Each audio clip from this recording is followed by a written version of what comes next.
Hello students.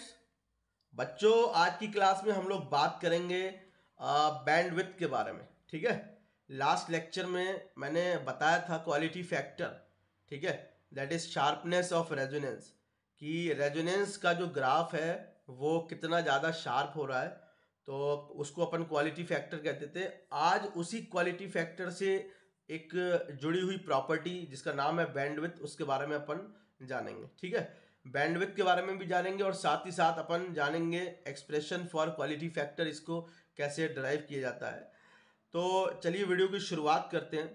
बच्चों देखो, ये ग्राफ से आप सभी लोग परिचित हैं, फेमिलियर हैं इस ग्राफ से। ठीक है, क्वालिटी फैक्टर में जो रेजोनेंट फ्रीक्वेंसी के इधर उधर, ठीक है, आपको पता है कि रेजोनेंट फ्रीक्वेंसी होगी, कोई ना कोई वैल्यू तो होगी ना एंगुलर फ्रीक्वेंसी की, जिस पर करंट कैसा होगा, मैक्सिमम होगा एक एलसीआर सर्किट के लिए। ठीक है, किसके लिए? एलसीआर सर्किट के लिए। क्योंकि जब ये जो भी चीज अपन पढ़ रहे हैं, बैंडविड्थ हो गया या अपना क्वालिटी फैक्टर हो गया या रेजोनेंस हो गया, ये सब एलसीआर सर्किट के लिए होता है। तो बच्चों ध्यान से देखो आप कि एंगुलर फ्रीक्वेंसी के जब आप इधर जाएंगे, इधर का मतलब है कि एंगुलर फ्रीक्वेंसी को जब मैं रेजोनेटिंग फ्रीक्वेंसी से बढ़ाऊंगा, ठीक है भाई, रेजोनेटिंग फ्रीक्वेंसी कुछ ना कुछ तो होगी। सपोज कर लो 2 मिनट के लिए कि रेजोनेटिंग फ्रीक्वेंसी 20 है, सपोज दैट, मान लो कि 20 है। अब अगर 20 से मैं बढ़ाऊंगा, ठीक है, रेजोनेटिंग फ्रीक्वेंसी 20 है, इससे अगर मैं एंगुलर फ्रीक्वेंसी बढ़ाता हूं, ठीक है, मान लो कि मैं कुछ भी करता हूं, सपोज दैट कि मैं 21 करता हूं, या मान लो 22 करता हूं, या मान लो इधर 23 करता हूं। ठीक, इसी तरीके से इधर मान लो इधर 19 कर देता हूं, इधर 18 कर देता हूं, या इधर 17 कर देता हूं। ठीक है, ये वैल्यूज मैंने डिसाइड कर ली। अब बच्चों ध्यान से देखो, रेजोनेटिंग फ्रीक्वेंसी के इधर उधर जब आप बढ़ाएंगे तो दोनों केस में क्या होगा, इम्पिडेंस जो है वो बढ़ेगा, है ना भाई। अगर रेजोनेटिंग फ्रीक्वेंसी से मैं फ्रीक्वेंसी बढ़ाऊं, अगर मैं फ्रीक्वेंसी बढ़ाऊं तो फ्रीक्वेंसी बढ़ाने पर क्या होगा, सुनना जरा ध्यान से। जब एंगुलर फ्रीक्वेंसी को मैं रेजोनेटिंग फ्रीक्वेंसी से बढ़ाऊं, रेजोनेटिंग फ्रीक्वेंसी 20 है, मैं सपोज दैट कि मैं 21 करना चाहता हूं, तो जब एंगुलर फ्रीक्वेंसी बढ़ाएंगे तो आप लोग बड़े अच्छे से जानते हैं कि एक्सएल जो है वो बढ़ेगा, है ना, एक्सी जो है वो घटेगा। तो एक्सएल और एक्सी का डिफरेंस अपन को कुछ ना कुछ तो मिलेगा ही ना, कुछ ना कुछ तो अपन को मिलेगा ही। एक्सएल एक्सी का डिफरेंस ऐसा तो हो नहीं सकता कि जीरो मिले, और जीरो तो तभी मिलेगा जब एक्सएल एक्सी के बराबर होगा। तो यहां पर देखो, रेजोनेंट फ्रीक्वेंसी को मैं, अगर एंगुलर फ्रीक्वेंसी को मैं रेजोनेटिंग फ्रीक्वेंसी से बढ़ा रहा हूं, तो मेरे को एक्सएल माइनस एक्सी जो है वो एक कुछ ना कुछ मिलेगा। और जब एक्सएल माइनस एक्सी का डिफरेंस मिलेगा तो R square plus XL minus XC. ठीक है, आपने एंगुलर फ्रीक्वेंसी बढ़ाई तो एक्सएल बढ़ा, एक्सी घटा, तो एक्सएल माइनस एक्सी क्या होगा, ओवरऑल बढ़ेगा। जब एक्सएल माइनस एक्सी का आपको डिफरेंस मिलेगा, उसमें आर ऐड कर दोगे तो इम्पिडेंस जो है वो और बढ़ जाएगा। इसको अपन ने एग्जाम्पल के तौर पर भी समझा था लास्ट लेक्चर को, मेरे ध्यान से देखना आप लोग, बड़े अच्छे से समझ में आएगा उसमें कि एक्सएल बढ़ने से जो है वो इम्पिडेंस कैसे बढ़ रहा है, या एक्सी बढ़ने से इम्पिडेंस कैसे बढ़ रहा है। ठीक है, ये तो एक बात हो गई। अब अगर बच्चों मैं उसी एंगुलर फ्रीक्वेंसी को रेजोनेटिंग फ्रीक्वेंसी से कम करूं, ठीक है, मान लो कि मैं रेजोनेटिंग फ्रीक्वेंसी से एंगुलर फ्रीक्वेंसी कम करूं, तो जब एंगुलर फ्रीक्वेंसी कम करूंगा तो बच्चों क्या होगा, एक्सएल जो है अपना वो घटेगा और एक्सी बढ़ेगा। लेकिन अगर हम देखें कि फिर से एक्सएल माइनस एक्सी का जो डिफरेंस है उसके स्क्वायर करेंगे और उसमें आर स्क्वायर जोड़ेंगे तो ओवरऑल अपना जेड भी बढ़ जाएगा।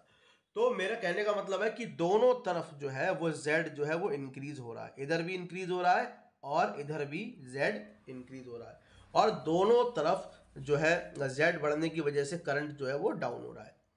अब सपोज दैट, मान लो बच्चों की जिस समय रेजोनेटिंग फ्रीक्वेंसी 20 है, उस समय मान लो कि करंट अपना जो है वो 100 है, सपोज दैट कि करंट जो है कितना है, 100 मान लो।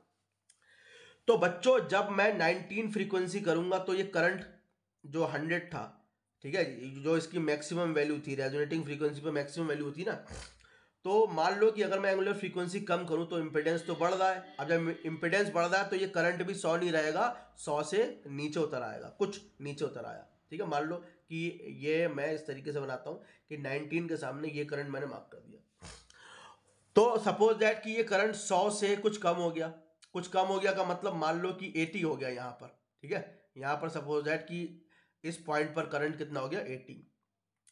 अब मैं अगर और फ्रीक्वेंसी कम करूं, ठीक है, मान लो मैं 18 कर देता हूं, 18 कितना कर देता हूं 18। जब मैं 18 कर देता हूं तो सपोज दैट कि यहां पर करंट जो है वो 70 हो गया, ठीक है, कितना हो गया 70 हो गया। तो 70 का मतलब 70%। भाई अगर 100 को मैं 100% मान लूं और यहां पे करंट को मैं दिखाऊं कि 70% हो गया, तो बच्चों 70% जो है ना वो आरएमएस वैल्यू होती है। मैं आपको बताऊं, ध्यान से देखो कि अगर मान लो कि ये आई आर एम एस है, आई आर एम एस, और आई आर एम एस को क्या लिखते हैं अपन, I M upon root two लिखते हैं। यहां पर कुछ नहीं तो 1 मान सकता हूं। 1 अपॉन रूट टू को जब आप भाग करेंगे तो ऑलमोस्ट 0.70 के आसपास ये वैल्यू आपको मिलेगी, और जब आप इसे परसेंट में बदलेंगे तो इसका मतलब हुआ 70% ऑफ द मैक्सिमम वैल्यू। तो मेरे को करना क्या है बच्चों, बैंडविड्थ में आप समझा रहा हूं आप लोगों के लिए। बैंडविड्थ को पहले क्लेरिफिकेशन बैंडविड्थ का देंगे कि ऐसी फ्रीक्वेंसी पर, ठीक है, रेजोनेटिंग फ्रीक्वेंसी से जब हम फ्रीक्वेंसी कम कर रहे हैं तो ऐसी फ्रीक्वेंसी पर जिस पर करंट जो है 70% हो जाए मैक्सिमम का, या फिर क्या हो जाए, या फिर I M by root two हो जाए। कितना हो जाए, I M by root two. इस पॉइंट पर करंट अपना कितना मिले, I M by root two, ठीक है। तो इस पॉइंट को मैं पिक कर लेता हूं।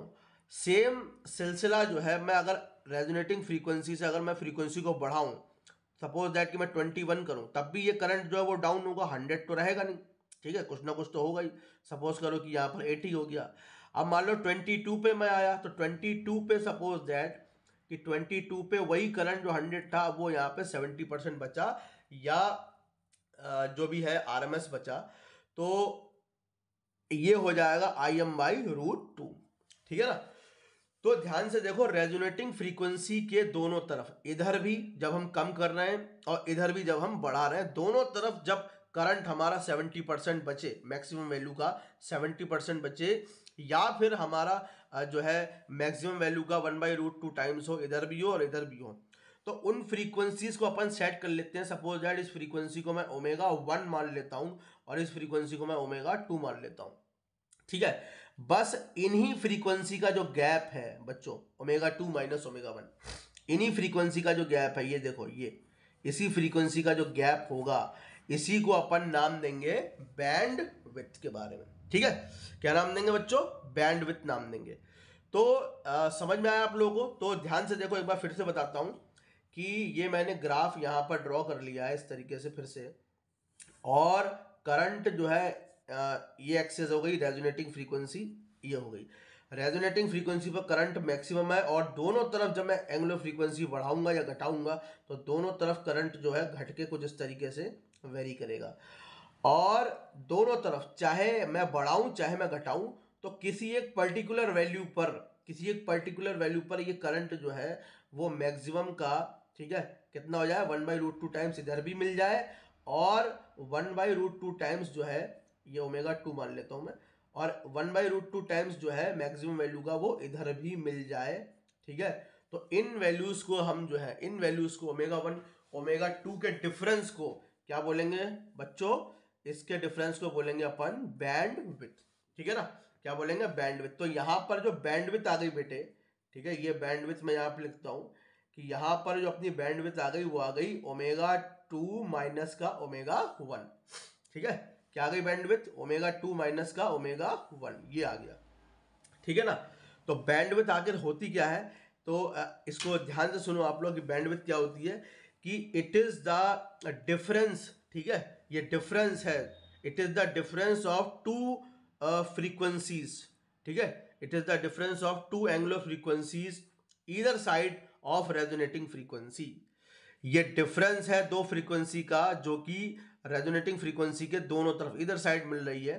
तो it is the difference of two particular frequencies or two specific frequencies either side of resonating frequencies at which, जिन पर, at which the maximum current, the total current will be 1/√2 times of maximum current, ठीक है। फिर से सुन लो कि bandwidth क्या है, bandwidth है कि it is the difference between angular frequency, ठीक है, it is the difference between angular frequency either side of resonating frequency, ठीक है, दोनों तरफ। ये बैंडविड्थ दो फ्रीक्वेंसीज का डिफरेंस है रेजोनेटिंग फ्रीक्वेंसी के जो दोनों तरफ मौजूद हैं, ठीक है।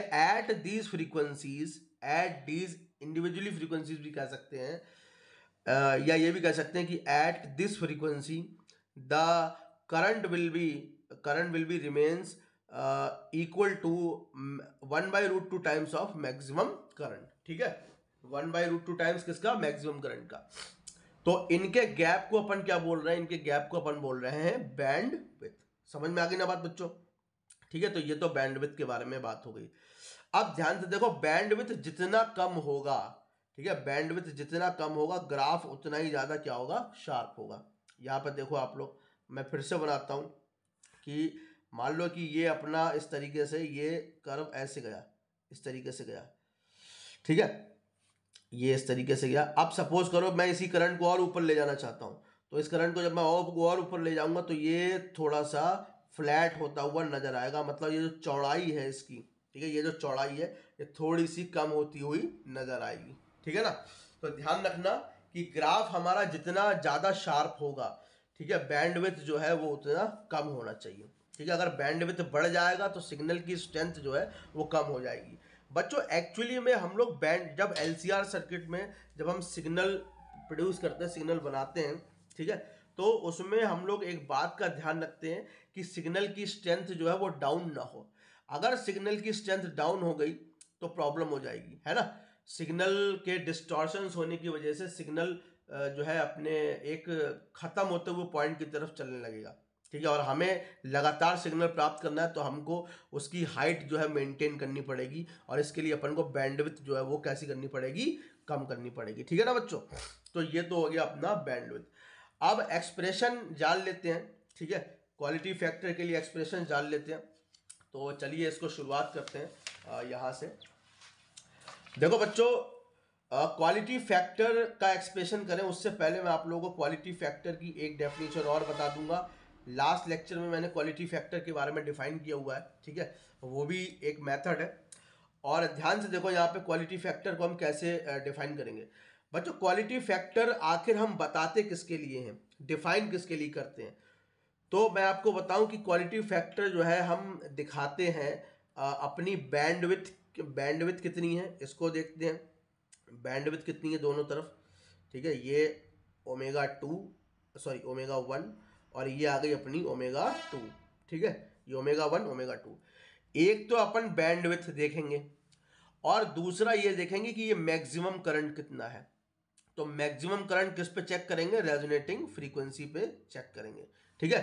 तो रेजोनेटिंग फ्रीक्वेंसी के साथ इन दोनों का रिलेशन क्या है, ठीक है, ये जो दोनों का गैप कितना है, फासला कितना है, इसी को अपन क्वालिटी फैक्टर बोलेंगे।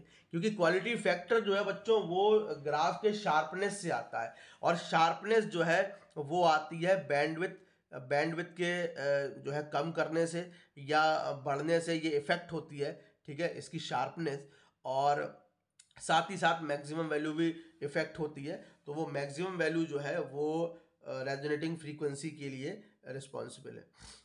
तो क्वालिटी फैक्टर क्या हुआ बच्चों, क्वालिटी फैक्टर हुआ, ठीक है, जिस तरीके से मैं आपको बताऊं कि जैसे एग्जाम में सपोज करो आपको 10 में से 8 मार्क्स मिले, तो आप इस तरीके से लिखेंगे ना 8/10।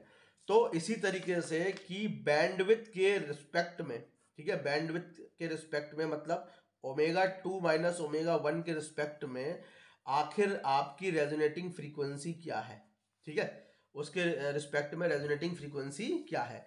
क्योंकि अगर सपोज करो कि बैंडविड्थ के रिस्पेक्ट में जो रेजोनेटिंग फ्रीक्वेंसी जो है उसका रेशियो अगर काफ़ी कम आ रहा है तो क्वालिटी फैक्टर जो है वो डाउन हो जाएगा। अगर सपोज करो डिनोमिनेटर बढ़ जाए तो ये फ्रैक्शन जो ओवरऑल जो है वो कैसी हो जाएगी, कम हो जाएगी, जिसकी वजह से क्वालिटी फैक्टर भी कैसा हो जाएगा, कम हो जाएगा।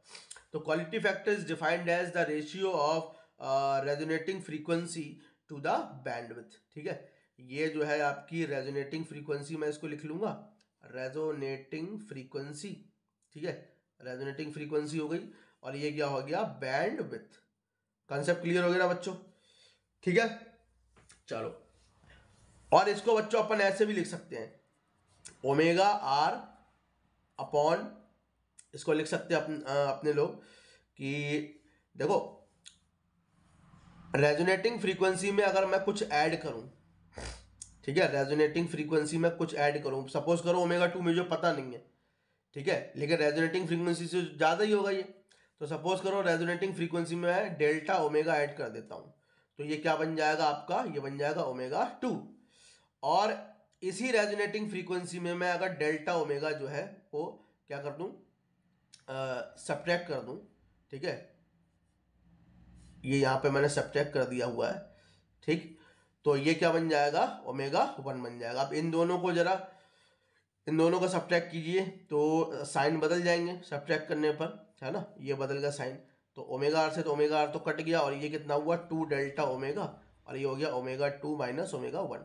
इसका मतलब है ओमेगा 2 माइनस ओमेगा 1 को आप लोग ट्वाइस ऑफ डेल्टा ओमेगा भी लिख सकते हैं, ठीक है, तो ये क्या होगा आपका, ये हो गया आपका क्वालिटी फैक्टर।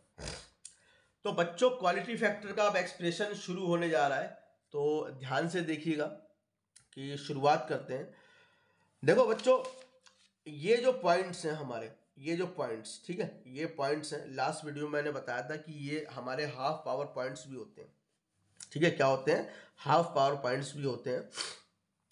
तो चलिए एनालिसिस शुरू करते हैं। अब देखो ध्यान से, चाहे ओमेगा 1 हो चाहे ओमेगा 2 हो, ठीक है, ओमेगा 1 भी हो सकता है और ओमेगा 2 भी हो सकता है, दोनों पर क्या होगा बेटे, दोनों पर जो हमारा इम्पिडेंस है, दोनों पर हमारा इम्पिडेंस जो है वो बढ़ेगा ही बढ़ेगा।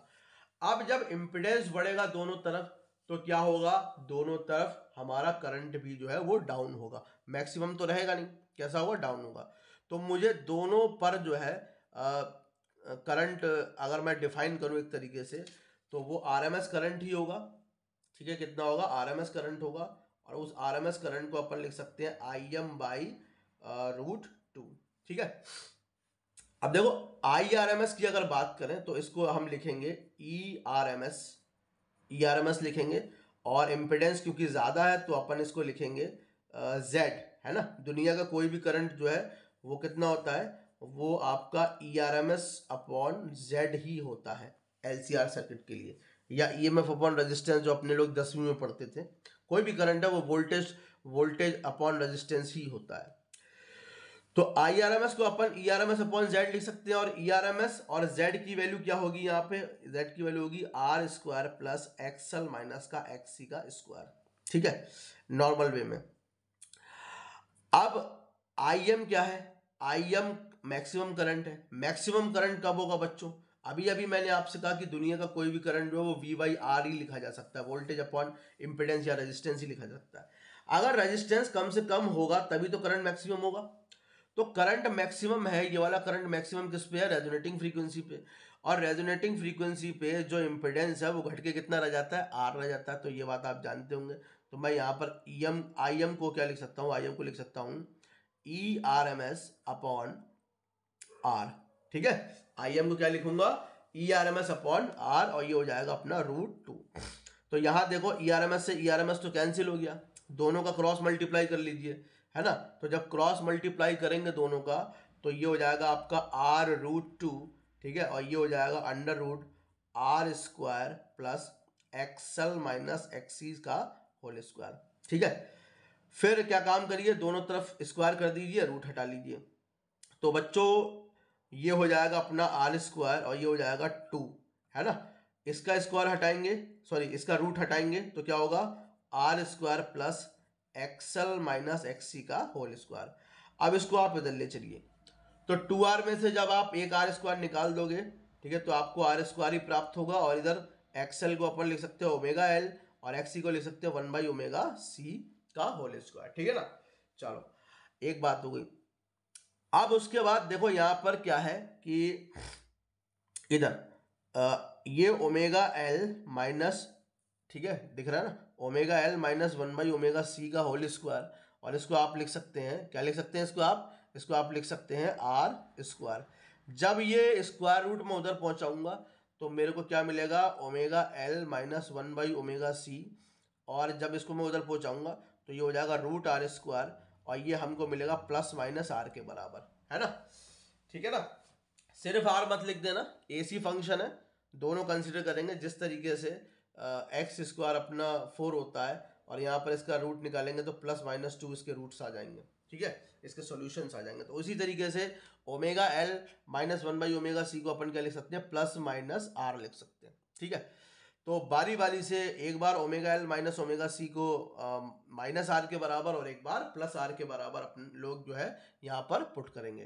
तो चलिए शुरुआत करते हैं। ये देखो, ओमेगा एल माइनस 1/ओमेगा सी को एक बार आप माइनस आर के बराबर लिख लो, ठीक है, और एक बार क्या है ओमेगा एल माइनस 1/ओमेगा सी को जो है प्लस आर के बराबर लिख लो, ठीक है ना।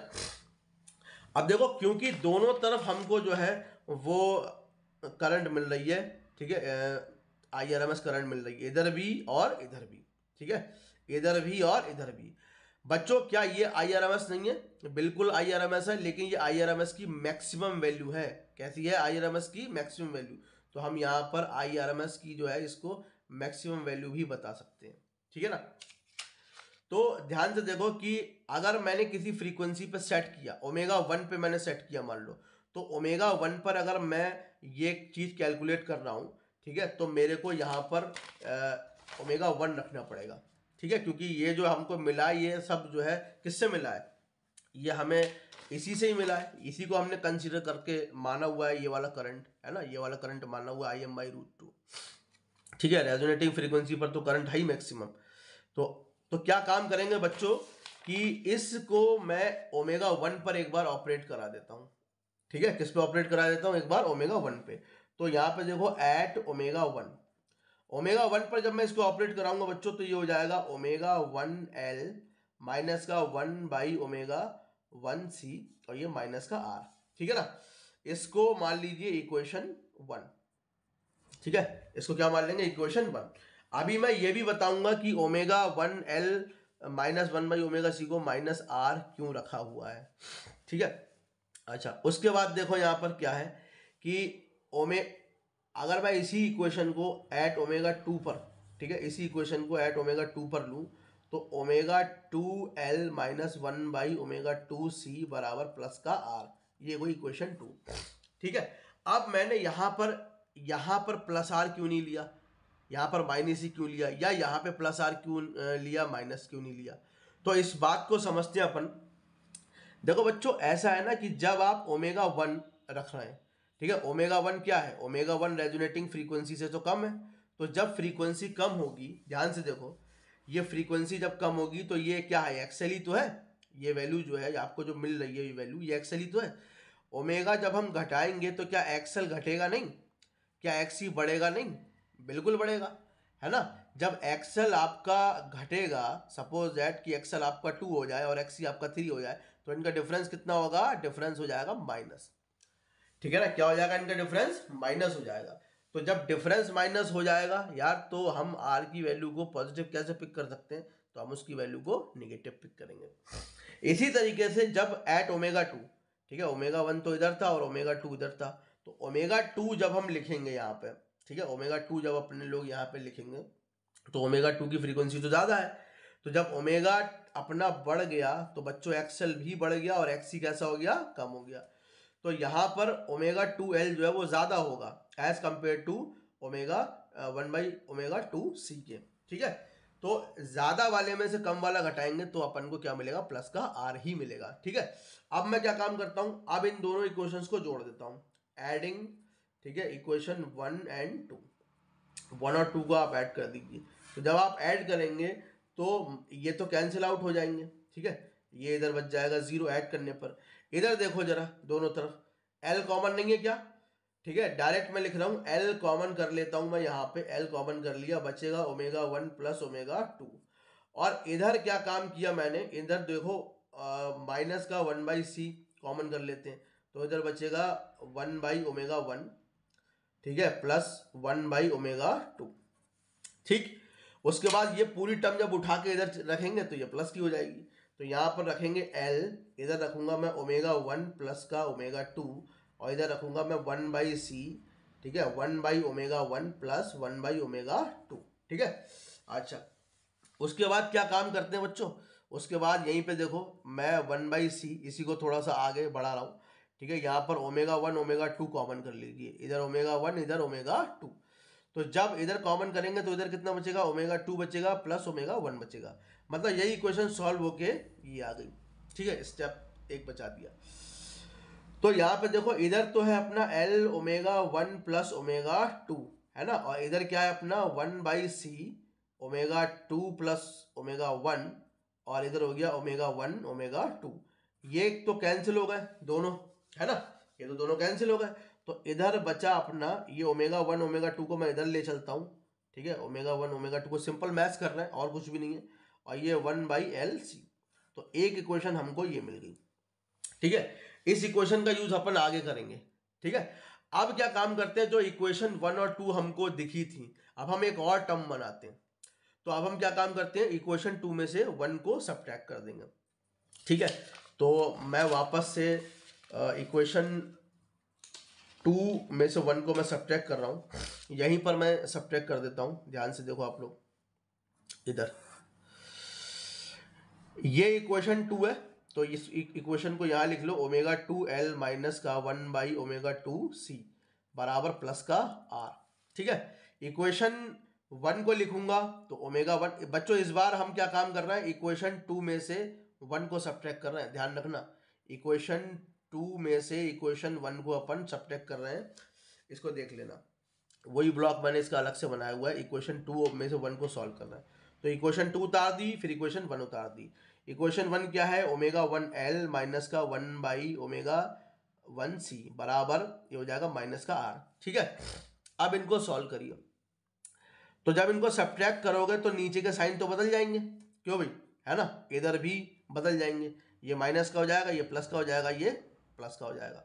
उसके बाद देखो ध्यान से, इनमें फिर से L कॉमन है, तो जब L कॉमन हो गया तो इधर क्या बचा बाबू, ओमेगा 2 माइनस का ओमेगा 1। ठीक है, इधर जब कॉमन लोगे आप लोग, जब इधर कॉमन करिएगा तो माइनस का, ठीक है, माइनस का क्या हो जाएगा, 1/c कॉमन कर लीजिए। तो माइनस का 1/c कॉमन करेंगे तो इधर आपका मिल जाएगा 1/ओमेगा 2। ठीक है, और इधर बच जाएगा आपका, आपने माइनस का कॉमन किया ना बच्चों, या एक काम करो प्लस का कॉमन कर लो। ठीक है, प्लस का कॉमन कर लो, प्लस का 1/c कॉमन कर लो। तो जब प्लस का 1/c कॉमन करोगे तो ये यहाँ पर आप लोग देख लेना सॉल्व करके, ये ओमेगा 1 आएगा यहाँ पे। ठीक है, ओमेगा 1, इन दोनों में देखो ध्यान से, इन दोनों में 1/c कॉमन लो, 1/c तो दोनों में ही मौजूद है ना, 1/c कॉमन लो तो यहाँ पर क्या बचेगा, 1/ओमेगा 1 बचेगा, और ये माइनस का 1/ओमेगा 2 बच जाएगा। ठीक है, और R कितने हो जाएंगे मिलके, R हो जाएंगे 2R। ठीक है, क्लियर हो रही ना बातें। चलो अब उसके बाद ध्यान से देखो, थोड़ा सा और बढ़ाते हैं इसको, ये L आ गया, ओमेगा 2 माइनस का ओमेगा 1, ये आ गया 1/c। एलसीएम ले लेता हूं मैं, ओमेगा 1 ओमेगा 2, तो यहाँ पर आपको मिल जाएगा ओमेगा 2 माइनस का ओमेगा 1, और ये आ जाएगा 2R। ठीक है ना। अच्छा, एक बात हो गई। अब यहाँ पर देखो फिर से ओमेगा 2 माइनस ओमेगा 1 जो है वो कॉमन है। ठीक है, देखो इसको, तो यहाँ पर ओमेगा 2 माइनस ओमेगा 1 जो है फिर से कॉमन कीजिए, तो अब आपको क्या मिलेगा, अब आपको इधर तो देखो क्या मिल जाएगा, इधर मिल जाएगा आपको L। ठीक है, और इधर मिल जाएगा आपको प्लस का 1/c। ठीक है, और इधर मल्टीप्लाई ओमेगा 1 ओमेगा 2, और ये हो जाएगा 2R। बच्चों थोड़ा पेशेंस रखो, थोड़ा मैथमेटिकल है, बहुत ज़्यादा मुश्किल नहीं है। ठीक है, कॉमन वगैरह अगर आपको अच्छे से आता है तो ये जो है वो सॉल्व हो जाएगा, और आना भी चाहिए क्योंकि फिजिक्स पढ़ना है ना। चलो अब इसको देखो, यहाँ पर इसको मैं सॉर्ट आउट कर देता हूँ। तो यहां से देखो आप लोग कि ओमेगा 2 माइनस ओमेगा 1 हमने लिखा हुआ है यहाँ पे, ये आ गया L प्लस का, और ये 1/c हो गया। अब बच्चों ध्यान से देखो, ओमेगा 1 ओमेगा 2 की वैल्यू कितनी है, 1/LC। बस यही इक्वेशन जो है अपन को यूज करनी है यहाँ पे। तो ओमेगा 1 ओमेगा 2 की जगह क्या लिखेंगे, 1/LC। ठीक है, यह आ जाएगा बराबर 2R। तो यहाँ पर ओमेगा 2 माइनस ओमेगा 1 आ गया बच्चों। ठीक है, और ये L हो गया प्लस का, LC ऊपर ले चलो, LC ऊपर आ गया, ये C इधर आ गया, और ये आ जाएगा 2R। C से C कैंसिल हो गया। ठीक है, ओमेगा 2 माइनस ओमेगा 1 बचा, और L कितना हो गए, ट्वाइस ऑफ L, और ये 2R हो गए। तो 2 से 2 कैंसिल हो गया, और ओमेगा 2 माइनस ओमेगा 1 जो है वो कितना आ गया, R/L।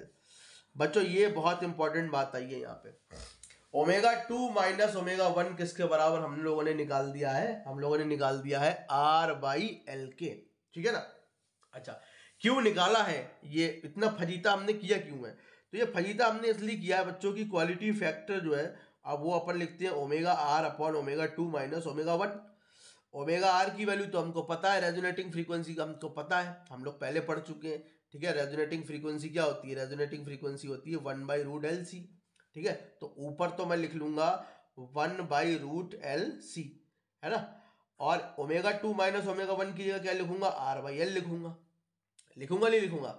और इस टर्म को जब मैं ऊपर पहुंचाऊंगा तो L तो सबसे टॉप पे पहुंचेगा और R इधर पहुंचेगा और ये हो जाएगा √LC, ठीक है, यही तो हो जाएगा। अच्छा, अब उसके बाद क्या सीन है, उसके बाद देखो इसको अगर हम देखें तो इसको √L इंटू √L लिख सकते हैं क्या, और इसको लिख सकते हैं R, और इसको लिख सकते हैं √L, ठीक है, और इंटू √C। √L से √L कैंसिल हो गया और ये हो गया 1/R, कंबाइंड लगा देंगे √L/C। तो देखो क्वालिटी फैक्टर याद है, पिछले वीडियो में भी हमने यही निकाला था क्वालिटी फैक्टर, ठीक है। तो यहाँ से वो क्वालिटी फैक्टर डायरेक्ट आ सकता है।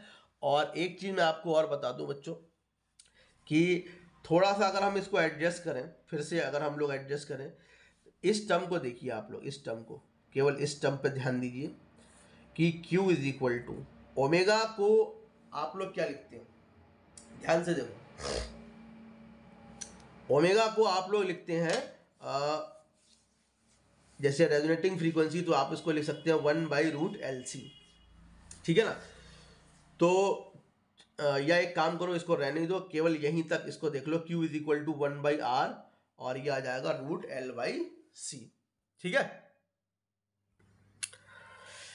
बच्चों। तो यहां पर आप लोग देख सकते हैं कि Q इज इक्वल टू ये अपने निकाल लिया। अगर थोड़ा सा मॉडिफिकेशन में और करूं, यहां पर देखो रेजोनेटिंग फ्रीक्वेंसी ओमेगा आर है, ओमेगा आर मैं इसको लिख लेता हूं, और ओमेगा 2 माइनस ओमेगा 1 की जगह मैं लिख देता हूं R/L, ठीक है। तो इसको मल्टीप्लाई जब मैं यहां कराऊंगा ऊपर, तो Q इज इक्वल टू मेरे को क्या मिलेगा, मेरे को मिल जाएगा ओमेगा R इंटू L, और ये मिल जाएगा R, ठीक है। बस मेरे को एक काम करना है कि अपनी तरफ से, अब देखो ओमेगा RL जो है वो तो अपना क्या हो गया, XL हो गया, ठीक है, क्या हो गया, XL हो गया, और ये क्या हो गया, R हो गया। अगर मैं दोनों तरफ मल्टीप्लाई कराऊं, ऊपर नीचे मल्टीप्लाई कराऊं करंट से, ये बच्चों मल्टीप्लाई है, ये एक्स नहीं है, ठीक है, ये XL है, ये XL हो गया और ये मल्टीप्लाई हो गया। आई अगर दोनों तरफ मैं मल्टीप्लाई डिवाइड करा दूं IRMS से, ठीक है, IRMS से डिवाइड कराऊं, तो ध्यान से देखो, इंडक्टर का inductive reactance multiply by IRMS current, तो ये बनेगा वोल्टेज अक्रॉस इंडक्टर, ठीक है। और ये क्या बनेगा, रजिस्टर इंटू IRMS करंट, ये क्या बनेगा, वोल्टेज अक्रॉस रजिस्टर, ठीक है ना। वोल्टेज अक्रॉस क्या बन जाएगा, रजिस्टर बन जाएगा। तो ध्यान से देखो कि मैंने पिछले वीडियो में भी बताया था कि क्वालिटी फैक्टर क्या होता है, it is defined as the voltage across inductor to the voltage across resistor, ठीक है। तो ये बात हमने जो है पूरी प्रूफ कर दी और ये हो गया हमारा कंप्लीट, ठीक है। Thank you students.